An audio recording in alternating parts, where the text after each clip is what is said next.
الحمد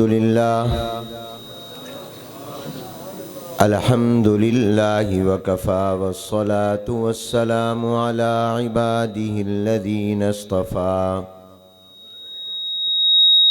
أما بعد فأعوذ بالله من الشيطان الرجيم بسم الله الرحمن الرحيم ولقد كرمنا بني آدم وحملناهم في البر والبحر ورزقناهم من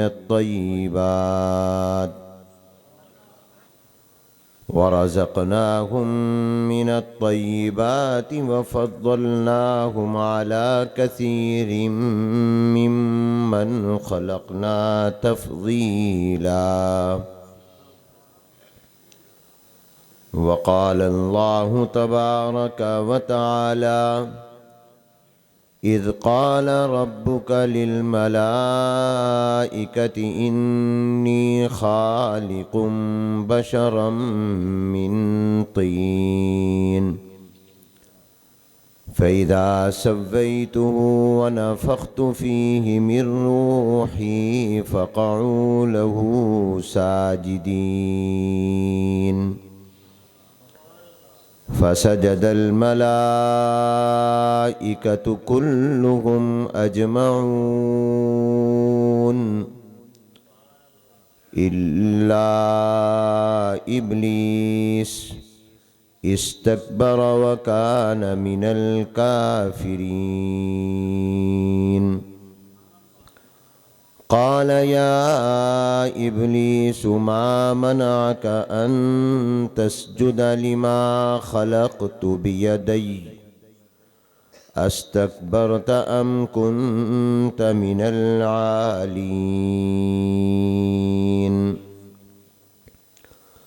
وقال الله تبارك وتعالى والتين والزيتون وطور سينين وهذا البلد الأمين لقد خلقنا الإنسان في أحسن تقويم ثم رددناه أسفل سافلين إلا الذين آمنوا وعملوا الصالحات فلهم أجر غير ممنون. فما يكذبك بعد بالدين أليس الله بأحكم الحاكمين. صدق الله العظيم وصدق رسوله النبي الكريم ونحن على ذلك لمن الشاهدين والشاكرين والحمد لله رب العالمين.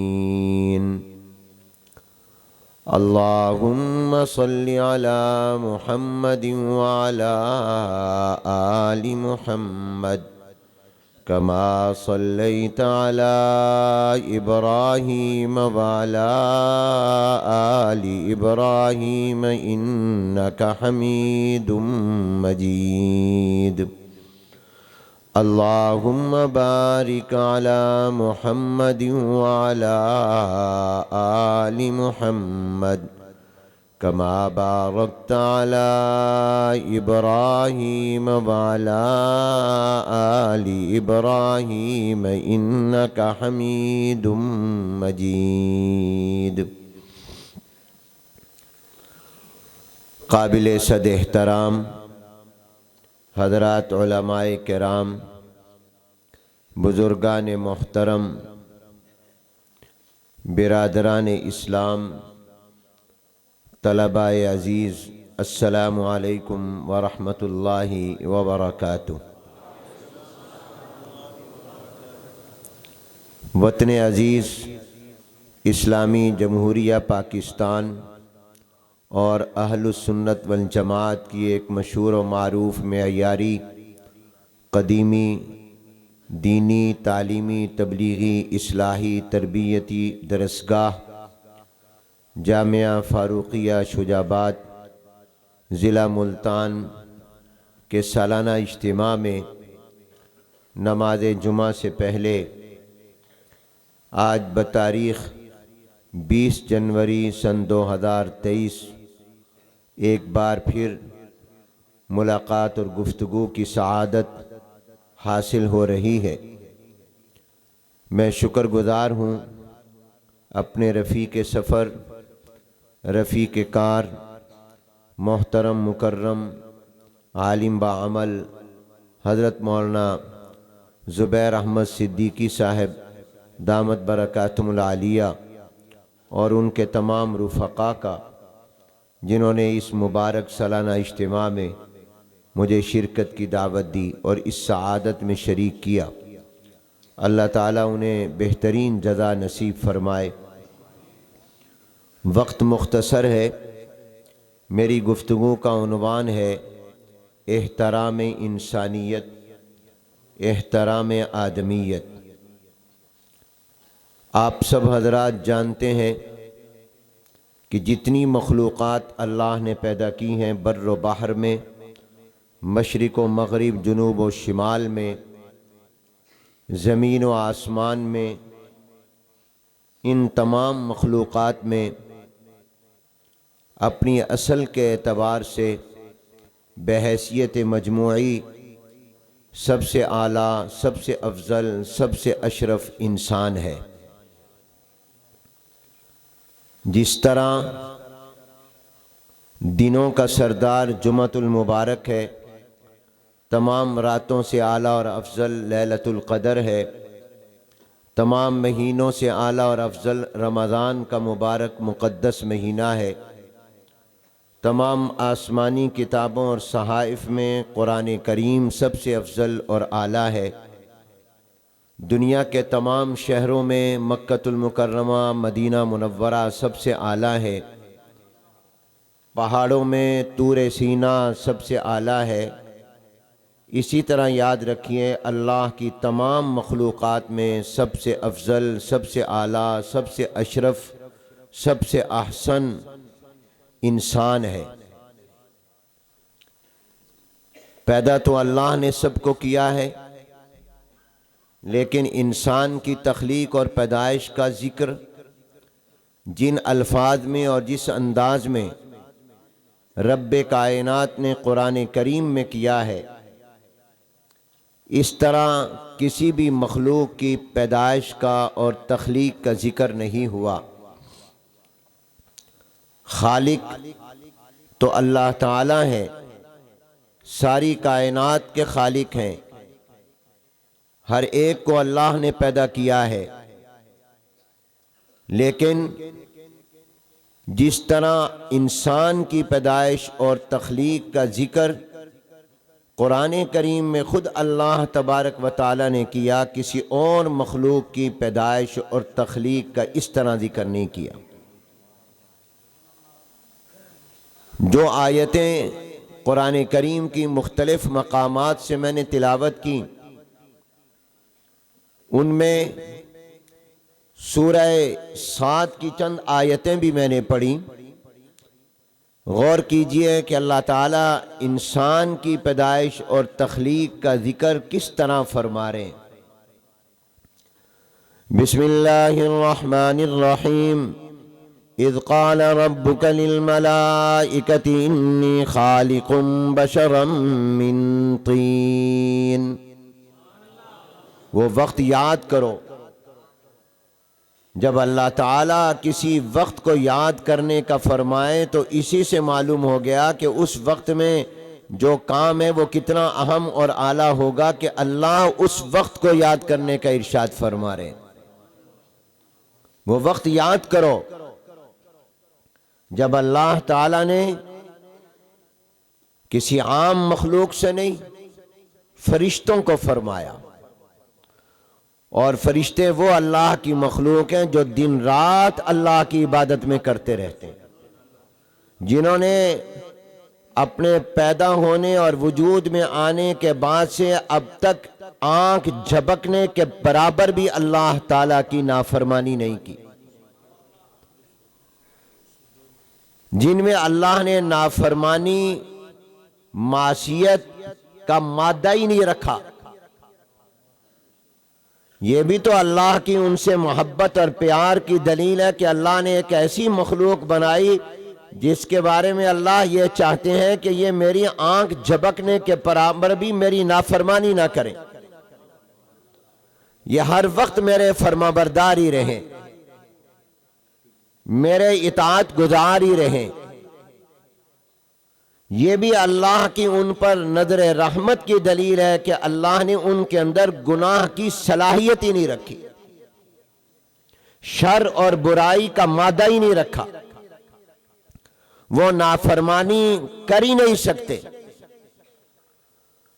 تو ایسی پاکیزہ اور ایسی اعلیٰ مخلوق کو اللہ نے جب یہ بات فرمائی تو خود قرآن میں اللہ کہہ رہے ہیں وہ وقت یاد کرو جب میں نے فرشتوں کو کہا کہ میں ایک انسان کو مٹی سے پیدا کرنے والا ہوں، ایک اور مخلوق پیدا کرنے والا ہوں جو مٹی سے ہوگی۔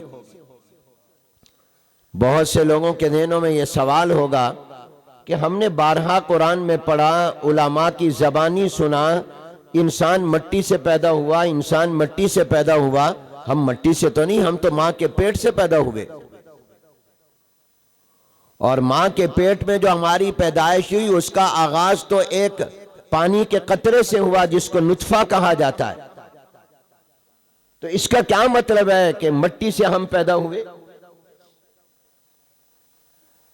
بظاہر تو انسان کی پیدائش میں کہیں مٹی نظر نہیں آتی۔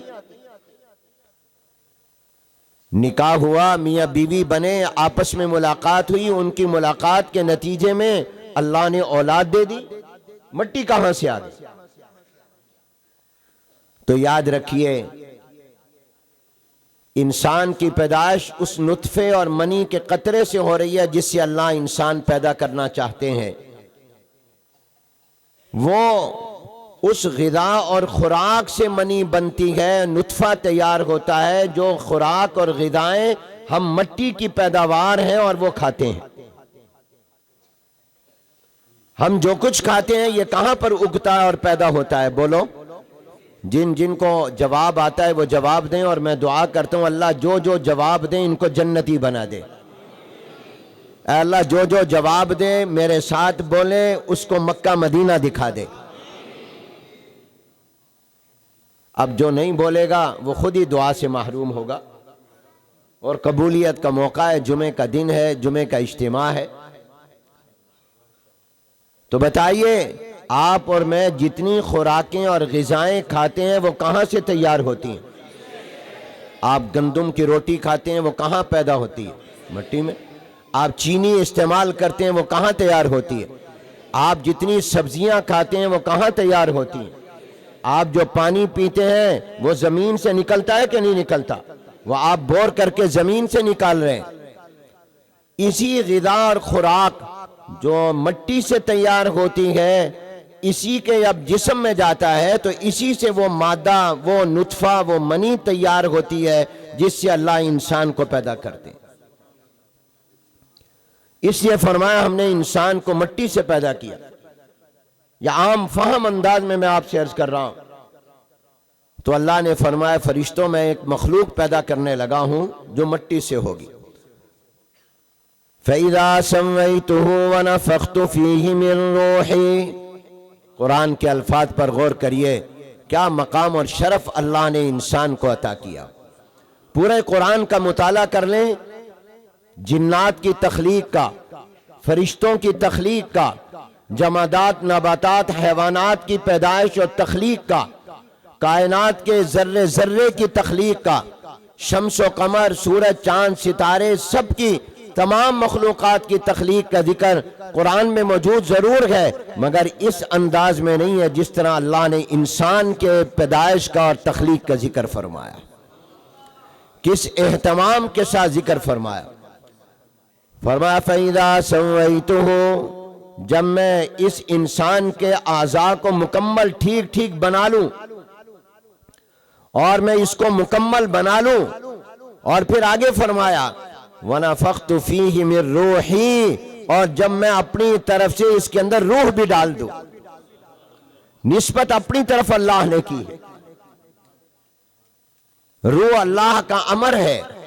قرآن کریم میں فرمایا گیا بسم اللہ الرحمن الرحیم وَيَسْأَلُونَكَ عَنِ الرُّوحِ قُلِ الرُّوحُ مِنْ أَمْرِ رَبِّي، یا آپ سے پوچھتے ہیں میرے محبوب پیغمبر روح کیا ہے؟ کہو روح میرے رب کا امر ہے، اوپر سے آئی ہے۔ یاد رکھیے انسان دو چیزوں سے مل کر بنتا ہے، جسم اور روح۔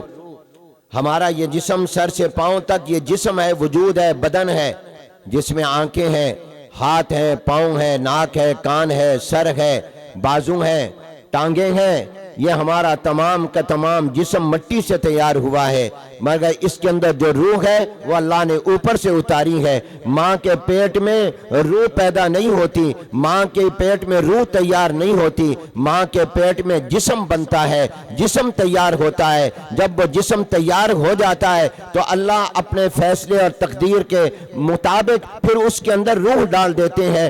دنیا بنی نہیں تھی، یہ دنیا وجود میں بھی نہیں آئی تھی جب اللہ نے ہماری روحوں کو پیدا کر دیا تھا۔ عالم ارواح عالم دنیا سے بہت پہلے قائم ہو چکا تھا، تبھی تو اللہ نے عالم ارواح میں سب کی روحوں کو جمع کر کے پوچھا تھا الست بربکم، کیا میں تمہارا رب نہیں ہوں؟ اگر روحیں پیدا نہیں ہوئی تھی تو عالم دنیا سے پہلے عالم ارواح میں اللہ نے کیسے سوال کر لیا؟ اس سے معلوم اور ثابت ہوا کہ روح تو شروع دن سے اللہ نے پیدا کی ہوئی ہے، یہ تو ازل سے ہے، یہ عالم دنیا کے وجود میں آنے سے پہلے سے ہے، جسموں کے بننے سے پہلے سے ہے۔ یہ اس وقت تھی جب اللہ نے سوال کیا تھا کیا میں تمہارا رب نہیں ہوں؟ سارے کہو سبحان اللہ۔ جب دین کی بات سمجھ میں آئے سب کہو اونچی آواز سے سبحان اللہ۔ تم ایک دفعہ سبحان اللہ کہتے ہو جنت میں درخت لگ جاتا ہے، اور ایک دفعہ سبحان اللہ کہنا سلیمان علیہ السلام کی بادشاہت سے بھی زیادہ قیمتی ہے۔ تو روح ان ماں کے پیٹ میں روح نہیں پیدا ہوتی، روح نہیں تیار ہوتی، جسم تیار ہوتا ہے، اور جب وہ جسم بن جاتا ہے اللہ اوپر سے اس میں روح ڈال دیتے ہیں۔ تب روح تو سب میں اللہ ڈالتے ہیں، مگر کہیں صراحت نہیں کی کہ میں نے روح ڈالی اپنی۔ روح تو وہی ہے جو امر ربی ہے، لیکن کہا میں نے اپنی روح ڈالی، اپنی طرف سے ڈالی۔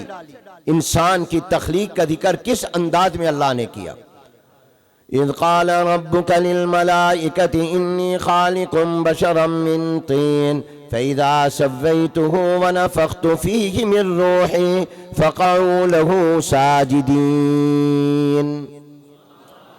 اور پھر اس کی تخلیق پر ہی اللہ نے کہہ دیا کہ جب میں اس انسان کو بنا لوں اور اس میں اپنی طرف سے روح ڈال دوں تو فرشتوں تمہیں میرا حکم ہے اس کو سجدہ کرنا۔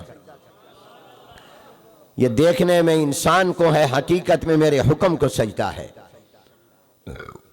پیدا ہوتے ہی اس کو مسجود ملائکہ بنا دیا۔ ابھی اس کی عبادت بعد میں ہے، اس کی ذمہ داریاں بعد میں ہے، اس نے اللہ اللہ بعد میں کرنا ہے، یہ توحید پر ایمان بعد میں لائے گا، یہ نبیوں کتابوں رسولوں آخرت پر ایمان بعد میں لائے گا۔ لیکن فرمایا جب میں اس کو پیدا کروں، اس کی تخلیق تمام مخلوقات سے نرالی ہے اور میری قدرت کا بہترین اور حسین شاہکار ہے، اس لیے جب میں اس عالم اصغر کو بنا لوں تو پھر تم نے فوراً میری اس قدرت کے عظیم شاہکار کو سجدہ کرنا ہے۔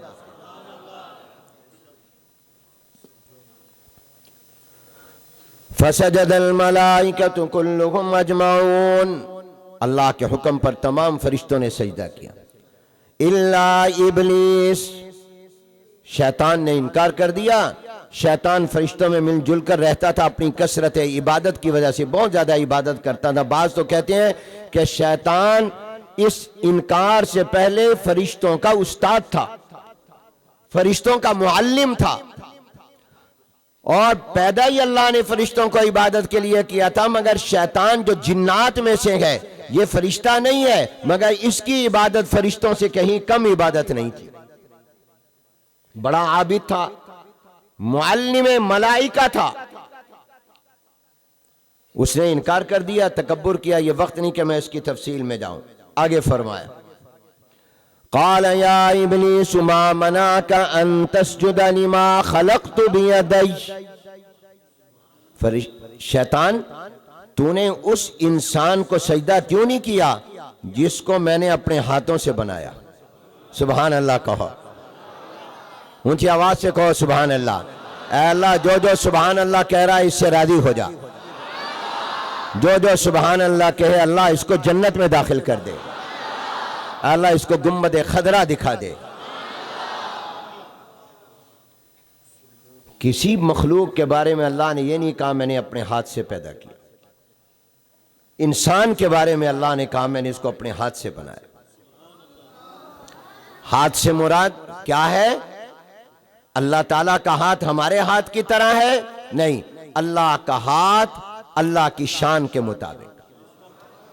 ہم ایمان لاتے ہیں قرآن کے ان لفظوں پر.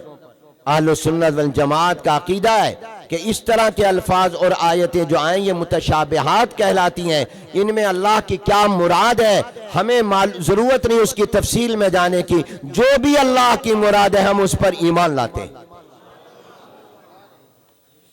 قرآن کریم میں اللہ کے لیے کئی جگہ پر ہاتھ کا لفظ آیا. اللہ کا ہاتھ، ان الذين يبايعونك انما يبايعون الله يد الله فوق ايديهم. میرے محبوب، جو آپ کے ہاتھ پر بیعت کر رہے ہیں ان کے آپ کے ہاتھ پر اللہ کا ہاتھ ہے. ان کے ہاتھوں پر اللہ کا ہاتھ ہے. دوسری جگہ بھی آیا اللہ کے لفظ وجہ اور چہرہ آیا فَإِنَّمَا تُوَلُّوا فَثَمَّ وَجْهُ اللَّهِ. نماز میں جدھر بھی رخ کرو گے اللہ کا چہرہ ہے. اب اللہ کا چہرہ کیسا ہے یہ اللہ ہی جانتے ہیں، اس کی شان کے جو مطابق ہے. پنڈلی اللہ کی، قیامت کے دن اللہ اپنی پنڈلی کھولیں گے. قرآن میں آتا ہے یوم یکشف عن ساق ویدعون. قرآن میں آ رہا ہے اللہ جس دن اپنی پنڈلی کھولیں گے. اب اللہ کی پنڈلی کیسی ہے یہ اللہ کی شان کے مطابق. کما یلیق بشانی. جو اللہ کی مراد ہے ہم اس پر ایمان لاتے ہیں. جب ہم اللہ کی ذات پر ایمان لاتے ہیں بن دیکھے تو اللہ کے ان فرامین پر بھی ہم ایمان لاتے ہیں. جو اللہ نے فرمایا وہ سچ فرمایا. جو اللہ تعالیٰ کی مراد ہے ہم اس پر یقین رکھتے ہیں، ایمان لاتے ہیں. کسی مخلوق کی پیدائش اور تخلیق کا ذکر اللہ نے اس طرح نہیں کیا جس طرح انسان کی تخلیق کا ذکر کیا ہے. اور اہل علم اور مفسرین فرماتے ہیں کہ اللہ جو فرما رہے ہیں میں نے اپنے ہاتھ سے پیدا کیا، مراد یہ کہ اللہ نے اپنے حکم سے، اپنے امر کن سے ہو گئے پیدا کیا. تمام چیزیں کن سے پیدا ہوئی مگر اللہ نے ان کے لیے لفظ بیدیہ استعمال نہیں کیا، انسان کے لیے بیدیہ استعمال فرمایا. مراد اللہ کی قدرت ہے کہ میں اپنی خاص قدرت سے پیدا کیا. گویا انسان اللہ تعالی کی قدرت کا عظیم نمونہ ہے، شاہکار ہے. اور ایک اور آیت سورت میں جو میں نے پڑھی آخری پارے کی ہے سورت التین، اس میں پھر اللہ نے قسمیں کھا کر انسان کی تخلیق کا ذکر بھی کیا، اس کی خوبصورتی کا ذکر بھی کیا. بسم اللہ الرحمن الرحیم والتین والزیتون وطور سینین وهذا البلد الامین لقد خلقنا الانسان فی احسن تقویم. آپ کی سبحان اللہ آہستہ ہو گئی، بلند آواز سے کہو سبحان اللہ. یہ برآمدے اور صحن والے بھی کہیں سبحان اللہ. 4 قسمیں اللہ نے کھائیں. انجیر کی قسم، وقت نہیں کہ میں بتاؤں کہ انجیر کے پھل میں کتنے فائدے ہیں. درخت کی قسم ہے یا پھل کی قسم ہے یا اس جگہ اور پہاڑ کی قسم ہے جہاں انجیر پیدا ہوتا ہے. زیادہ تر ملک شام میں بیت المقدس کے قرب و جوار میں انجیر کی قسم اللہ نے کھائی. والزیتون، زیتون کی قسم. زیتون کے کتنے فوائد اور منافع ہیں. یہ وقت نہیں کہ اس کی تفصیل کو بیان کیا جائے۔ زیتون کے درخت کی قسم ہے یا پھل کی قسم ہے یا اس پہاڑ اور جگہ کی قسم ہے جہاں زیتون ہوتا ہے، اور یہ بھی زیادہ تر بیت المقدس اور مسجد اقصی کے علاقوں میں ہوتا تھا۔ دو پھلوں کی قسم اللہ کھا رہے ہیں۔ اللہ تعالیٰ کو قسم کھانے کی ضرورت نہیں ہے، قسم کھانے کی ضرورت مجھے اور آپ کو ہے۔ ہمیں لوگ سچا نہیں مانتے جب تک ہم قسم نہ اٹھائیں، اور اکثر ہم جھوٹی قسمیں کھاتے ہیں، اور اللہ کے پیغمبر نے فرمایا جھوٹی قسم شرک کے برابر گناہ ہے۔ تھانوں میں، کچہریوں میں، عدالتوں میں، گھروں میں، بازاروں میں، دکانوں میں ہم روزانہ صبح سے شام تک کتنی جھوٹی قسمیں کھاتے ہیں۔ مت کھایا کرو، یہ اللہ کے نام کی بے حرمتی ہے، کیونکہ جب جھوٹ بول رہا ہے تو کہتا ہے اللہ کی قسم، گویا آپ کے دل میں اللہ کی عزت نہیں، عظمت نہیں ہے، تبھی تو جھوٹی قسم کھائی۔ اپنے خالق کا نام لے کر جھوٹی قسم کھا رہے ہو، جھوٹ بول رہے ہو، شرم آنی چاہیے۔ آج سے ارادہ کرو کہ جھوٹی قسم نہیں کھائیں گے۔ جو جو ارادہ کرتے ہیں وہ اپنی چادروں سے ہاتھ کھڑے کر کے بلند کر کے ارادے کا اظہار کریں۔ جزاک اللہ۔ اللہ تعالیٰ اس پر قائم رہنے کی توفیق دے۔ اللہ تعالیٰ جو قسم کھاتے ہیں وہ اس لیے نہیں کہ اللہ کی بات سچی نہیں مانی جائے گی، اللہ تو سچے ہیں، سچ کا پیدا کرنے والے۔ وَمَنْ أَصْدَقُ مِنَ اللَّهِ قِيلًا، اللہ تو جس چیز کی قسم کھاتے ہیں اس کی عزت اور عظمت کو اور اس کے مقام اور شان اور مرتبے کو اونچا کرنے اور بتانے کے لیے قسم اس کی کھاتے ہیں، تاکہ تم اس چیز کی قدر کرو جس کی اللہ قسم کھا رہے۔ اگر وہ چیز عظمت والی نہ ہوتی تو اللہ اس کی قسم نہ کھاتے۔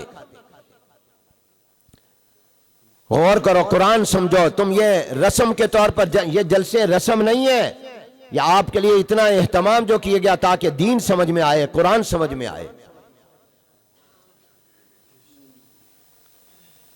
قرآن کی ایک آیت کو سمجھ لینا، اس کے مطلب کو سمجھ لینا 1000 رکعت نفل سے بہتر ہے۔ بات کہتے ہیں 100 رکعت نفل سے بہتر ہے۔ زیتون کی قسم اللہ نے کھائی، 2 قسمیں ہو گئیں، انجیر کی اور زیتون کی۔ آگے پھر تیسری قسم کھائی، وَالتِّينِ وَالزَّيْتُونِ وَطُورِ سِينِينَ، طور پہاڑ کو کہتے ہیں، اور اس کو طور سین بھی کہتے ہیں، طور سینا بھی کہتے ہیں۔ قرآن کریم کی دوسری جگہ پر یہ آتا ہے، قاری عزیز الرحمان صاحب بتائیں گے وہ آیت، من شجرۃ تخرج، تشریف فرما ہے، من شجرۃ تخرج یا تنبت ہے، من طور سینا، یہ اس کو طور سین بھی کہتے ہیں، طور سینا بھی کہتے ہیں، من طور سیناء بھی کہتے ہیں۔ اہل علم فرماتے ہیں کہ قیامت کے قریب جب دجال آئے گا، اللہ ہم سب کو دجال کے فتنے سے محفوظ رکھے۔ دجال جب آئے گا تو وہ دنیا کے تمام شہروں میں جائے گا، شجاباد بھی آئے گا، ملتان بھی آئے گا، تمام شہروں، علاقوں، بستیوں، گاؤں، دیہاتوں میں پہنچے گا، مگر 4 ایسی جگہ مقام ہوں گی جہاں دجال اپنی ظاہری طاقت کے باوجود جو اللہ نے اس کو دی ہے، اپنی ذاتی اس کی نہیں ہے، وہ دنیا کے 4 مقامات کے اندر نہیں جا سکے، 4 جگہوں پر نہیں جا سکے۔ نمبر 1 مکہ المکرمہ، وہ مکہ المکرمہ میں داخل ہونے کی کوشش کرے گا، اللہ تعالیٰ مکے کی ہر سڑک اور راستے پر، چوک پر فرشتوں کو مقرر کر دیں گے، وہ فرشتے اس دجال کو پیچھے دھکا دے دیں گے، مکے میں داخل نہیں ہونے دیں گے۔ پھر تمہاری سبحان اللہ آہستہ ہو گئی۔ اللہ جو سبحان اللہ کے ان کو دجال کے فتنے سے بچا دیں۔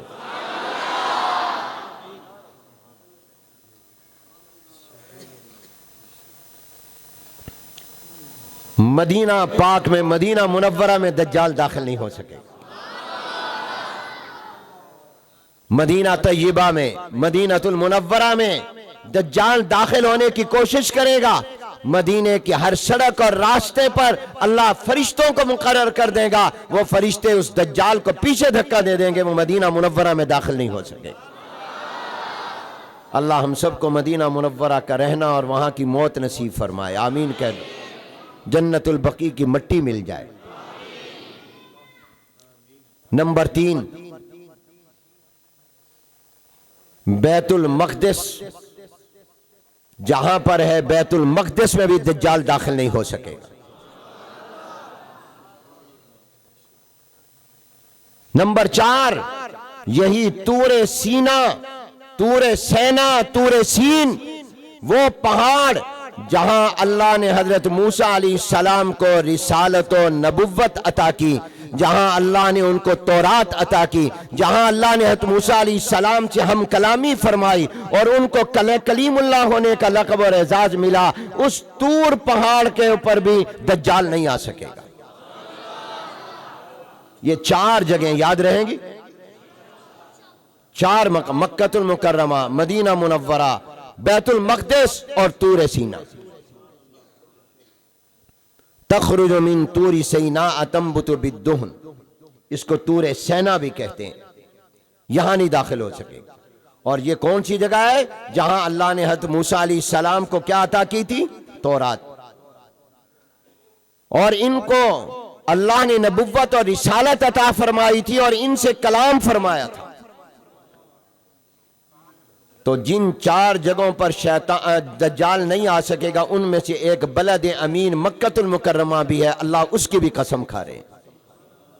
تو 4 قسمیں کھائیں اللہ نے، انجیر کی، زیتون کی، طور پہاڑ کی اور مکہ المکرمہ کی، جو امن والا شہر ہے، ومن دخلہ کان آمنا، اور شروع دن سے ہے کافر اور مشرک بھی مکہ المکرمہ کی عزت اور حرمت کا خیال کیا کرتے تھے،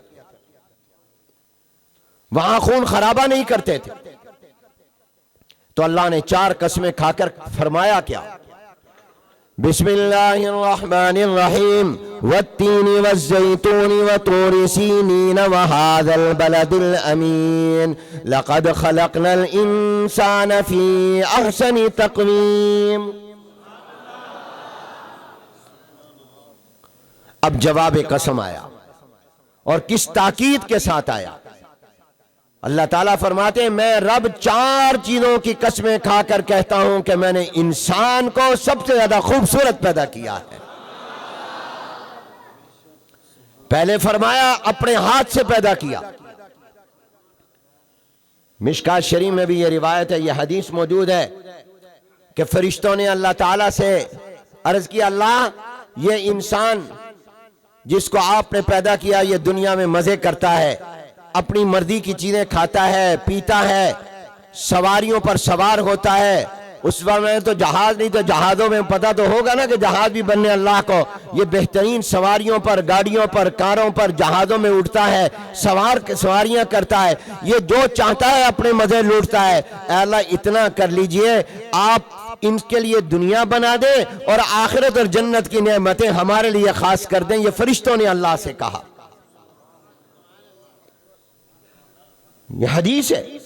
فرشتوں نے کہا اللہ یہ انسان دنیا میں کھاتا بھی ہے، من چاہی زندگی گزار رہا ہے، پیتا بھی ہے، سیر بھی کرتا ہے، سیاحت بھی کرتا ہے، سواریوں پر بھی بیٹھتا ہے، یہ جو چاہتا ہے کھاتا پیتا ہے، اے اللہ ان کے لیے دنیا کر دے، اجعل لہم الدنیا واجعل الآخرۃ لنا، اور آخرت ہمارے لیے کر دے، یہ دنیا کی نعمتیں سے فائدہ اٹھائے، ہم جنت کی نعمتوں سے فائدہ اٹھائے۔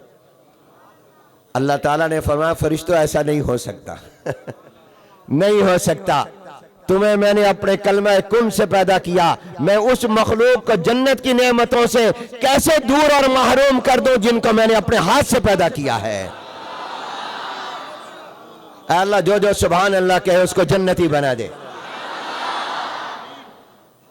تمہیں تو میں نے کن سے پیدا کیا، ہو جاؤ، اور اس مخلوق کو میں نے اپنے ہاتھ سے پیدا کیا ہے، اس کو میں جنت کی نعمتوں سے محروم کروں، اس کو آخرت کی نعمتیں نہیں دوں، اس کو دنیا کی نعمتیں بھی دوں گا، آخرت کی نعمتیں بھی دوں گا۔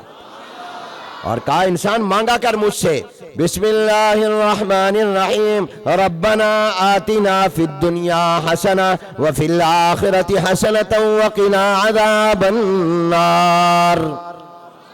آمین کہہ دو۔ اے انسان دنیا بھی مجھ سے مانگ، آخرت بھی مانگ، میں تجھے دنیا بھی دوں گا آخرت بھی دوں گا، بشرطے کہ تو میرا فرما بردار ہو۔ اب 4 قسمیں کھا کر، 2 پھلوں کی، ایک شہر اور ایک پہاڑ کی، پھر اللہ نے فرمایا تاکید کے ساتھ لَقَدْ خَلَقْنَا الْإِنسَانَ فِي أَحْسَنِ تَقْوِيمٍ، ہم نے انسان کو خوبصورت سانچے میں پیدا کیا، بہترین اور حسین انداز میں پیدا کیا، خوبصورت ساخت میں پیدا کیا، خوبصورت ترتیب میں ہم نے اس کو پیدا کیا۔ وقت نہیں میں تفصیل میں جاؤں، میں ذرا لیٹ ہو گیا، آگے بھی پروگرام ہے، اس لیے میں بات کو مختصر کرتا ہوں۔ زندگی باقی، ملاقات باقی، شجاع آباد بھی دور نہیں، ملتان بھی دور نہیں، میں بھی شجاع آباد آ سکتا ہوں، تم بھی ملتان آ سکتے ہو، کوئی ضروری ہے کہ میں آؤں گا؟ آپ بھی آ جائیں خیر المدارس، حضرت مولانا آتے رہتے۔ تو باقی مضمون وہاں، آخری بات 2 میں کہنا چاہ رہا تھا، وہ بات ہم اختصار سے کروں۔ اللہ فرما رہے ہیں، دیکھیں انسان کی تخلیق کا ذکر اللہ نے کس طرح کیا قرآن میں، ایسے کسی مخلوق کی تخلیق اور پیدا کرنے کا ذکر نہیں کیا۔ وہاں فرمایا میں نے اپنے ہاتھوں سے پیدا کیا، اپنی روح اس میں ڈالی، اپنی طرف سے گویا روح ڈالی، الفاظ کیا ہیں۔ اور یہاں فرمایا 4 قسمیں کھا کر میں نے اس انسان کو پیدا ہی نہیں کیا، میں نے خوبصورت بھی بنایا۔ انسان سے زیادہ خوبصورت کوئی مخلوق نہیں۔ آپ اس کا، انسان کا سر دیکھیں، سر کے بال دیکھیں، اس کی پیشانی دیکھیں، اس کے ابرو دیکھیں، اس کی آنکھیں دیکھیں، اس کا چہرہ دیکھیں، اس کے رخسار دیکھیں، اس کا ناک دیکھیں، آپ اس کی پلکیں دیکھیں، آپ اس کی داڑھی دیکھیں، آپ اس کا سینہ دیکھیں، آپ اس کا پیٹ دیکھیں، آپ اس کی کمر دیکھیں، آپ اس کے بازو دیکھیں، آپ اس کے کندھوں کو دیکھیں، آپ ان کے ہاتھوں کو دیکھیں اور ہاتھوں کی انگلیوں کو دیکھیں۔ اللہ نے اور دونوں ہاتھوں کو اللہ نے دیکھیں کیسا بنایا، ایک ہاتھ بڑا ہوتا، ایک ہاتھ چھوٹا ہوتا، مشکلات پیدا ہوتی، ایک پاؤں بڑا ہوتا، ایک پاؤں چھوٹا ہوتا، جوتے کہاں سے ملتے، اس سائز کے جوتے، ایک جوتا اور سائز کا، دوسرا جوتا اور سائز کا، اللہ نے دونوں پاؤں کو بھی ہموار بنایا، اس لیے دوسری قرآن۔ اور پھر اس کے چہرے کو کتنا خوبصورت اللہ نے بنایا، پھر اللہ نے اس کو کتنی بہترین زبان عطا کی ہے، اس کا ظاہر دیکھو خوبصورت، اس کا باطن دیکھو اس سے زیادہ خوبصورت۔ کیا دل دماغ دیا اللہ نے، کیا اس کو اللہ نے عقل و شعور دیا، کیا فہم و ادراک دیا، کیا نطق و گویائی اللہ نے اس انسان کو عطا کی۔ حکیم الاسلام حضرت مولانا قاری محمد طیب صاحب رحمۃ اللہ علیہ کی بات یاد آئی، وہ فرماتے ہیں یہ انسان بھی ایک چھوٹا سا جہان ہے، یہ عالم اصغر ہے، اور یہ ساری دنیا عالم اکبر ہے، یہ کائنات عالم اکبر ہے، مگر اللہ نے اس چھوٹے سے جہان میں پورے جہان کے نمونے رکھ دیے ہیں۔ کتنا خوبصورت، کتنا موضوع اللہ نے اس کو بنایا، کیا اللہ نے اس کو چہرہ دیا ہے، کوئی بنا سکتا ہے ایسا انسان؟ پھر آنکھوں میں روشنی دی ہے، کانوں میں سننے کی طاقت دی ہے، زبان میں بولنے کی طاقت دی ہے، ناک میں سونگھنے کی طاقت دی ہے، ہاتھ میں پکڑنے کی طاقت دی ہے، پاؤں میں چلنے کی طاقت دی ہے۔ اس کے تم ظاہری اور باطنی حسن کو دیکھو تو انسانی عقل دنگ اور حیران رہ جاتی ہے، اور زبان سے انسان کہہ اٹھتا ہے لَقَدْ خَلَقْنَا الْإِنسَانَ فِي أَحْسَنِ تَقْوِيمٍ۔ قرآن کی آیتیں نازل ہو رہی ہیں، سورہ مومن کی آیتیں ہیں، اللہ تعالیٰ فرما رہے ہیں ثُمَّ خَلَقْنَا النُّطْفَةَ عَلَقَةً فَخَلَقْنَا الْعَلَقَةَ مُضْغَةً فَخَلَقْنَا الْمُضْغَةَ عِظَامًا فَكَسَوْنَا الْعِظَامَ لَحْمًا ثُمَّ أَنشَأْنَاهُ خَلْقًا آخَرَ۔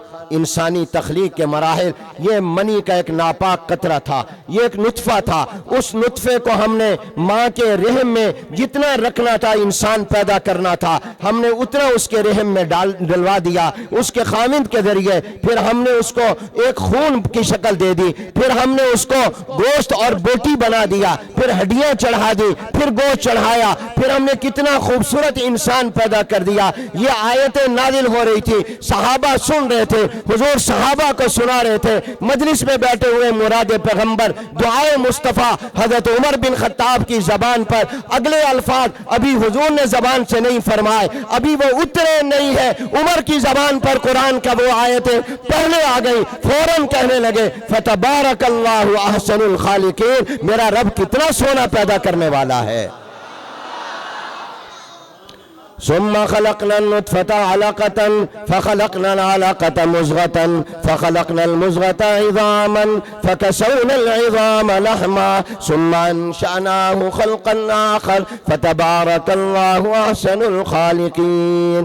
اسی لیے تو اللہ نے کہا اور تم مجھے نہیں مانتا، میری نافرمانی کرتا ہے، کبھی اپنے اندر ہی دیکھ لیا کر، کیا میں نے تجھے آنکھیں دی ہیں؟ دنیا کا کوئی ڈاکٹر اگر میں آنکھیں نہ دیتا تجھے آنکھیں نہیں دے سکتا تھا، دنیا کا کوئی ڈاکٹر تجھے کان نہیں دے سکتا تھا، تجھے زبان نہیں دے سکتا تھا، تجھے ناک نہیں دے سکتا تھا، مصنوعی ناک بنائے مگر سونگنے کی طاقت اس میں پیدا نہیں کر سکتا، مصنوعی آنکھیں لگا دے مگر دیکھنے کی طاقت پیدا نہیں کر سکتا، مصنوعی کان لگا دے سننے کی طاقت پیدا نہیں کر سکتا، مصنوعی ہاتھ لگا دے اس کے چھونے کی طاقت پیدا نہیں کر سکتا، مصنوعی پاؤں تجھے لگا دے لیکن وہ چلنے کی طاقت پیدا نہیں کر سکتا، تیرا بازو کٹ جائے مصنوعی بازو لگا دے مگر بازو میں حرکت کی طاقت پیدا نہیں کر سکتا۔